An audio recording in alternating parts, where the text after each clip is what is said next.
জাতীয় বিশ্ববিদ্যালয়ের ২০২৪ সালের ডিগ্রি তৃতীয় বর্ষের দর্শন ষষ্ঠ পত্রের পরীক্ষা আগামীকাল অনুষ্ঠিত হবে। আজকের ভিডিওতে আমি এই সাবজেক্টের একটি শর্ট সাজেশন শেয়ার করব, আর সাজেশনটা আপনার পরীক্ষার জন্য খুব গুরুত্বপূর্ণ হতে যাচ্ছে।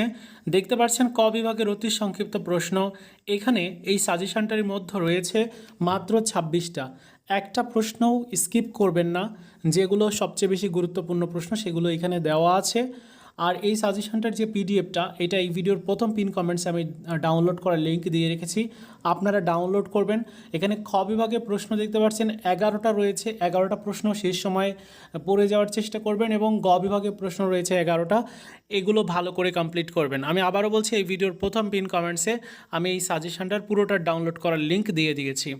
আর একটা বিষয়, এই দর্শন ষষ্ঠ পত্রের পরীক্ষাটা কিন্তু যথেষ্ট কঠিন হবে, সো সেই অনুযায়ী আপনাকে প্রিপারেশান নিতে হবে, তা না হলে আপনি পাস করতে পারবেন না বা পরীক্ষাতে কমন আসবে না। এজন্য একটু ভালো করে পড়বেন। যারা একদমই পড়েন না তাদেরকেও বলবো যে একদম পড়ে যাবেন, না হলে কিন্তু এই সাবজেক্টে কিছু একটা হয়ে যেতে পারে। যাই হোক, এই ছিল ভিডিও। দেখা হচ্ছে নতুন ভিডিওতে। ভালো থাকুন সবাই, ধন্যবাদ।